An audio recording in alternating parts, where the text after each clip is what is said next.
Bonjour à tout le monde, j'espère que vous allez bien. Je vous ai manqué, n'est-ce pas? En tout cas, vous m'avez beaucoup manqué. J'espère que vous avez bien pris soin de vous. Alors, avant de commencer toute chose, je voudrais vous dire très bonne et heureuse année 2021. Travaillez pour atteindre vos objectifs, si vous en avez d'ailleurs. Alors, nous allons poursuivre avec notre belle aventure sur notre chaîne YouTube. Avant de continuer, pour ceux qui ne me connaissent pas, je voudrais préciser que je suis Luchel et je suis journaliste spécialisée des questions de paix et de sécurité. Alors, aujourd'hui, nous allons entamer cette année en parlant du téléphone cassé. Oui, le téléphone cassé. Alors, il ne s'agit pas d'un téléphone Android qui est tombé, qui s'est émietté. Ça, on connaît toutes ces choses-là. Mais quand je parle de téléphone cassé, ça ne renvoie pas à cela. À quoi donc renvoie le téléphone cassé? Le téléphone cassé, c'est juste une technique qui est utilisée en communication pour démontrer le fait que le processus, pour démontrer le processus par lequel une information peut être tronquée en allant d'une source A vers une source B.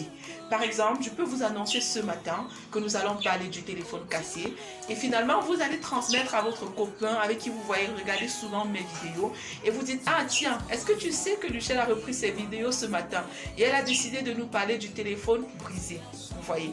Ou alors quelqu'un d'autre ira et dira: Luchel a dit que désormais sur sa chaîne YouTube, elle parlera exclusivement des téléphones cassés. Une autre personne ira et dira: Luchel a décidé de s'investir dans la vente des téléphones et elle a parlé des téléphones cassés, donc je crois qu'elle va vendre des téléphones de seconde main. Vous voyez que entre ce que j'ai émis, moi qui suis la source d'information, et ce que vous recevez finalement, il y a une grande différence. Pourquoi est-ce que nous parlons de téléphone cassé dans la résolution des conflits? Ceci tout simplement parce que plusieurs des problèmes que nous avons avec nos proches, plusieurs incompréhensions que nous avons avec ceux que nous aimons et que nous chérissons sont tout simplement dues à la non-vérification de l'information et à la non-prise en compte du phénomène de téléphone cassé dans nos relations interpersonnelles. Imaginez un peu, vous êtes à la maison et on vous annonce ceci. Votre petit frère a dit qu'il ne prendra plus jamais soin des assiettes à la maison. Alors, de deux choses l'une, vous pouvez aller vers votre petit frère ou votre grand frère pour vérifier l'information, ou vous pouvez tout simplement croire en ce que l'on vous a dit. Et très souvent, et malheureusement, nous choisissons la voie la plus facile et la plus rapide, celle de croire sans vérifier l'information que nous avons reçue. Et cela est à l'origine de plusieurs conflits que nous avons entre nos amis, entre membres de la famille. Alors, je vais vous encourager à partir de maintenant à vous rassurer que l'information que vous recevez, c'est l'information pure et nette qui a été émise par la source.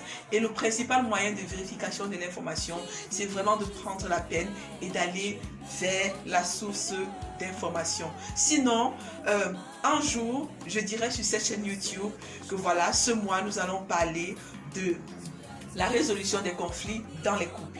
Par exemple, une autre personne va entendre: Luchel a décidé de parler désormais de la gestion des conflits dans les couples. Vous voyez que j'ai parlé de résolution et il y a une autre personne qui a transmis la gestion. C'est deux choses bien différentes.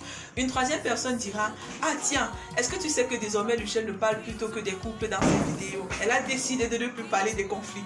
Vous voyez que finalement, il y a une information qui sera transmise à la quatrième, cinquième personne qui sera très différente de ce que j'ai dit initialement.